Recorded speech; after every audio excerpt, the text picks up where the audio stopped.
Welcome everybody. Welcome to Learn English with Gaetana. If you don't know me, my name is Gaetana Berta and the channel is Learn English with Gaetana. I am an English teacher.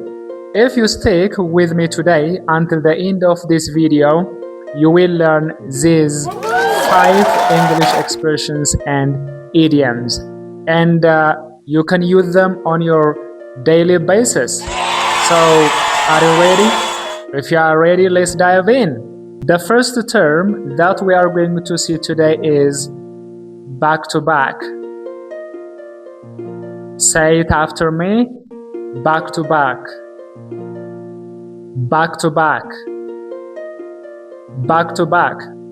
Okay, what does it mean? That means without a break or without a gap. በአማርኛ ምን ማለት ነው? back to back ያለ እረፍት ያለ ፋታ እንደማለት ነው። Back to back can be used as an adjective. In addition, we can use back to back as an adverb. Back to backን እንደ ቅጽልም መጠቀም ትችላላችሁ፣ እንደ ተውሳከ ግስም መጠቀም ትችላላችሁ። Okay, now let's see some example sentences. The first one is I have back-to-back classes on Mondays. I have back-to-back classes on Mondays. ምን ማለት ነው? ሰኞ ሰኞ ያለ ፋታ የማስተምራቸው ምኖች አሉኝ ማለት ነው፣ ክላሶች አሉኝ ማለት ነው። So in this sentence, the term back-to-back is used as an adjective because it modifies the noun classes. So I have back-to-back classes on Mondays. The second example sentence is Manchester City won back-to-back Premier League trophies a few years ago. Say it after me. Manchester City won back-to-back Premier League trophies a few years ago. So back-to-back Premier League trophies ምን ማለት ነው? ያለ ፋታ በቅደም ተከተል ማለት ነው። ለምሳሌ አንድ አመት ካሸነፈ ቀጥሎ እሱም ደግሞ ካሸነፈ ያ ምን ይባላል? ባክ ቱ ባክ ትሮፊስ ወይንም ደግሞ ባክ ቱ ባክ ፕሪሚየር ሊግ ትሮፊስ ይባላል ማለት ነው። Okay, the last example sentence is our principal attended 3 meetings back to back. So, in this sentence, the term back to back is used as an adverb. በዚህ ኮንቴክስት ወይንም ደግሞ በዚህ አረፍተ ነገር ላይ back to back ያገለገለችን እንደምንድነው? እንደ adverb ወይንም ደግሞ እንደ ተውሳከ ግስን ያገለገለን ማለት ነው። All right, now let's see common phrasings with back to back. አሁን ደግሞ ከባክ ቱ ባክ ጋር ሊሄዱ የሚችሉ ኮመን የሆኑ ሐረጎችን እንመለከታለን። So the first one is back to back meetings. The second one is back to back appointments. The third one is back to back lessons, and the last one is back to back episodes. These are common phrasings that can go together with the term back to back. The second expression is ahead of schedule. Say it after me. Ahead of schedule. Ahead of schedule. So what does it mean? That means faster than planned or completed earlier than planned ማለት ነው።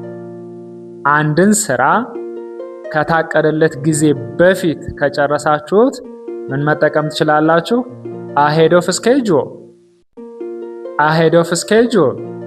All right, now let's see some example sentences. Teachers must complete their classes ahead of schedule. Teachers must complete their classes ahead of schedule. ያ ማለት መምህራን ከለሚያስተምሩትን ክላስ ከተቀመጠለት ጊዜ ሰሌዳ ቀድሞ መጨረስ አለባቸው ማለት ነው። All right, and the next one is I will arrive in Debra Birhan ahead of schedule. I will arrive in Debra Birhan ahead of schedule. ያ ማለት ደብረ ብርሃን ከተቀመጠልኝ ጊዜ በፊት ወይንም ካሰብኩት ጊዜ በፊት እደርሳለሁኝ ነው። And the last one is the training manual was finalized ahead of schedule. The training manual was finalized ahead of schedule. What does it mean? ለምሳሌ አንድን የስልጠና ማኑዋል እስከ መጋቢት 10 ድረስ ጨርስ ብባል እኔ ግን ከመጋቢት 10 በፊት ከጨረስኩኝ ምን ማለት እችላለሁ? The training manual was finalized ahead of schedule ብዬ መግለጽ እችላለሁ ማለት ነው። Alright, by the way, do you understand me? If you understand me, please don't forget to smash the like button. If you don't understand me, let me know your questions in the comment section below. Alright, now it's time to say some common phrasings with ahead of schedule. The first one is finish something ahead of schedule. Finish something ahead of schedule. The second one is complete something ahead of schedule. Complete something ahead of schedule. And the last one is finalize something ahead of schedule. Alright, now let me ask you a question. Do you know the opposite of ahead of schedule? If you know, please pause the video and write down your answer in the comment section below. አሁን ደግሞ ahead of schedule ለሚለው ተርም ተቃራኒው ተርም ማን ነው? ወይንም ደግሞ ተቃራኒው ቃል ማን ነው? እስቲ ቪዲዮን ፖዝ አድርጉትና መልሳችሁን ኮሜንት ሴክሽኑ ላይ ጻፉልኝ። If you don't know, don't worry because today I am here to tell you that. Alright, so what is the opposite of ahead of schedule? The opposite of ahead of schedule is behind schedule. Okay, say it after me. Behind schedule. Behind schedule. Behind schedule. That is good. What does it mean? If something is behind schedule or if you run behind schedule, what does it mean? ምን ማለት ነው? Behind schedule ማለት ያም ማለት slower than planned ማለት ነው. Or simply running late. እምትዘገዩ ከሆነ ከተሰጣችሁ የጊዜ ገደብ አልፋችሁ የሆነን ስራ የምትሰሩ ከሆነ ያ ምን ይባላል? ቢሃይንድ ስኬጁል ይባላል።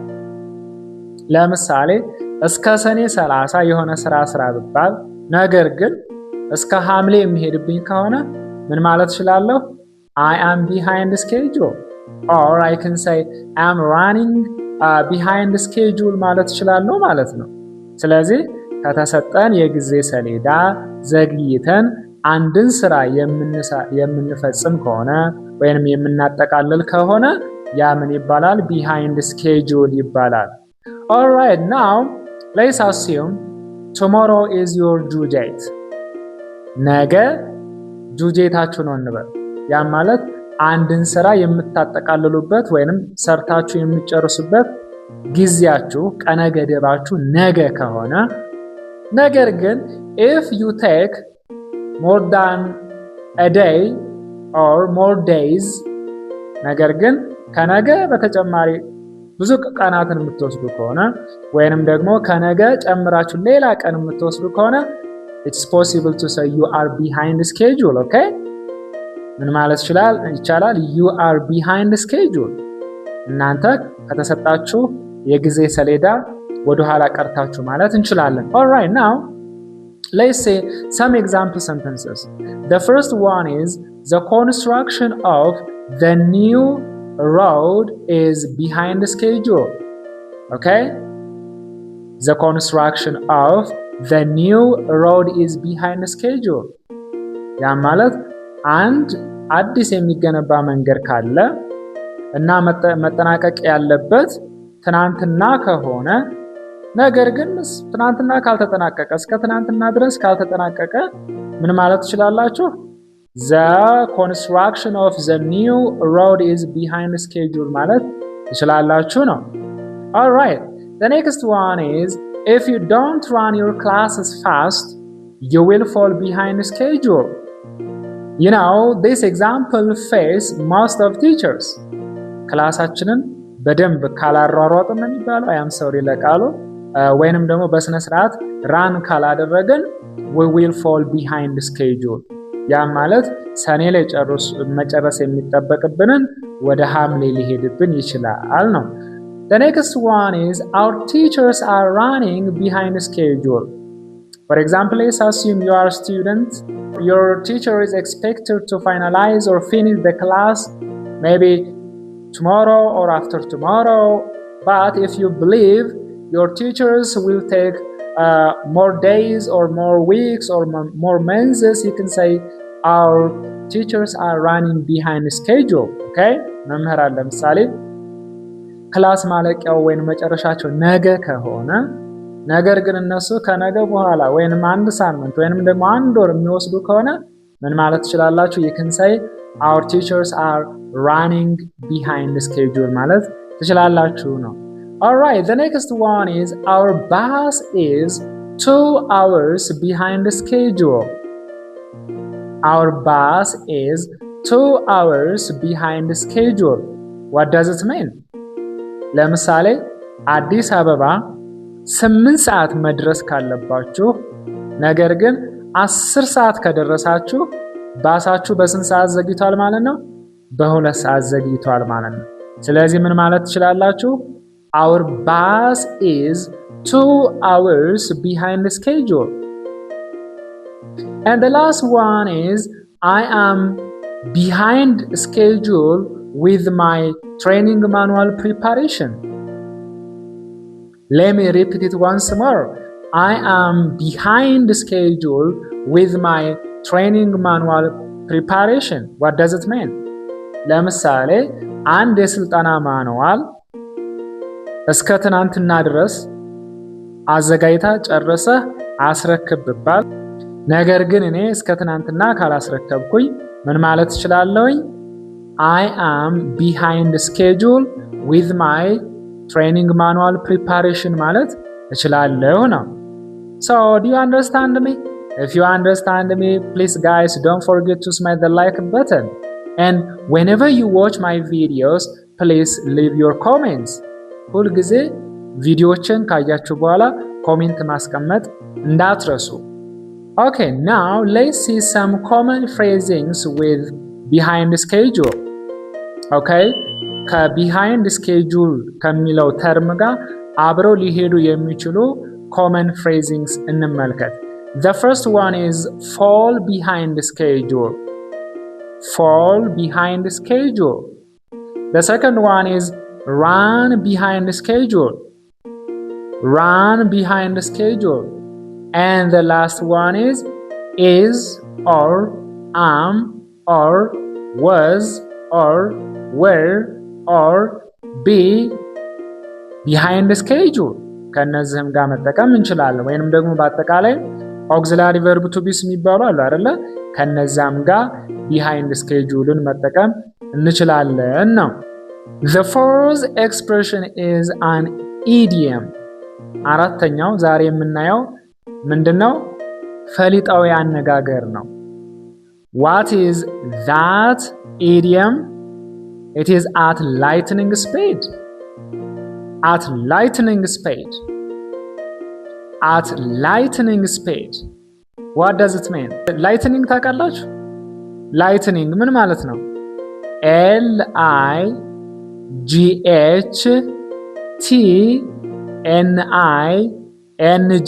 ስፔሊንጉን ተመልከቱት በደንብ። Lightning speed. What does it mean? Lightning ዝናብ ሲጥል አይታችሁ ከሆነ ይሄ በጣም ሲያጉረመርም የሚወጣው ብልጭልጭታ አለ አይደል? That is known as lightning. So, what does at lightning speed mean? At lightning speed means extremely fast. ስለዚህ በጣም ፈጣን የሆነ ነገር ለመግለጽ ከፈለጋችሁ ምን መጠቀም ትችላላችሁ? At lightning speed. Alright, now let's see some example sentences. The first one is, the kids are running at lightning speed. The kids are running at lightning speed. ያ ማለት ህፃናቶቹ በጣም በፍጥነት ነው እየሮጡ ያሉት ማለት ነው። ስለዚህ at lightning speed ማለት ምን ማለት ነው? በጣም ፈጣን ማለት ነው። Alright, my students are clever because they can answer any question at lightning speed. ተማሪዎች በጣም ጎበዞች ናቸው ምክንያቱም ማንኛውንም ጥያቄ በፍጥነት ይመልሳሉ ማለት ነው። So at lightning speed means በጣም ፈጣን ማለት ነው። The third example sentence is our team are working at lightning speed to fix the problem. ለምሳሌ መብራት ቢጠፋባችሁና መብራት ኃይል ብትደውሉ ከዛ ስልካችሁን የተቀበለው ሰው excuse me, our team are working at lightning speed to fix the problem ብትባሉ ምን ማለት ነው? ቲማችን ወይንም ደግሞ ቡድናችን በፍጥነት ችግሩን ለመፍታት እየሰራ ነው ማለት ነው። Alright, the next one is my internet helps me to download videos at lightning speed. አንድ ጊዜ ልድገማት። My internet helps me to download videos at lightning speed. Alright, so am I clear?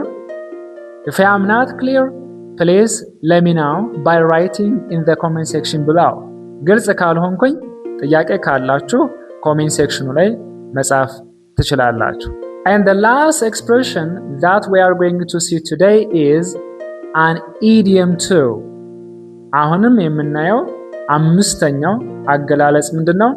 ፈሊጣዊ ንግግር ነው። So what is that idiom? Be on the rocks. What does be mean? Be ማለት ምን ማለት ነው? ካሁን በፊትም ተናግሬያለሁ።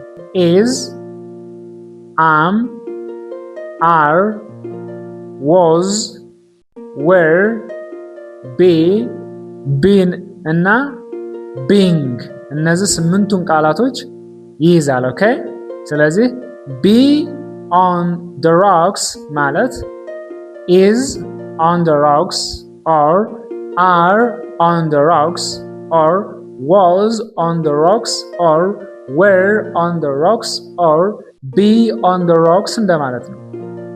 ስለዚህ what does it mean? What does be on the rocks mean? Okay, if something is on the rocks, that means it has problems. አንድ ነገር on the rocks ነው ከተባለ ችግር አለበት ማለት ነው።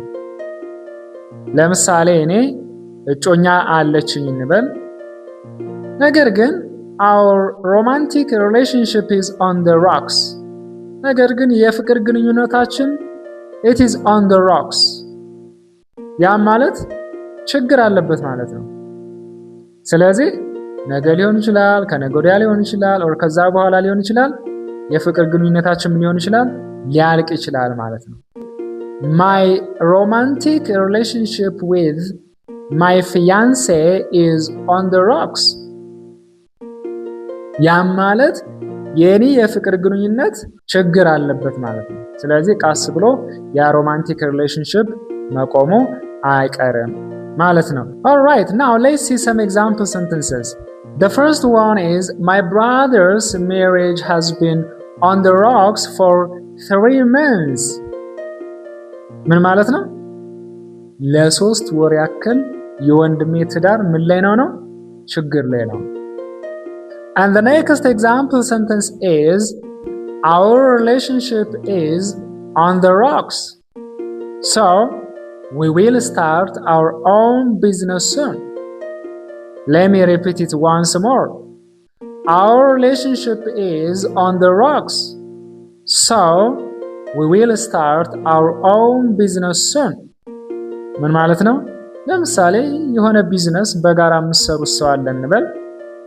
ከዛ ሰውየው ጋር ወይንም ከዛች ሴትየው ጋር ግንኙነታችሁ on the rocks ከሆነ ችግር አለበት ማለት ነው። ስለዚህ ወደፊት ወይንም በቅርቡ የየራሳችሁን ቢዝነስ ጀምራላችሁ ማለት ነው። So that is all that I have for today.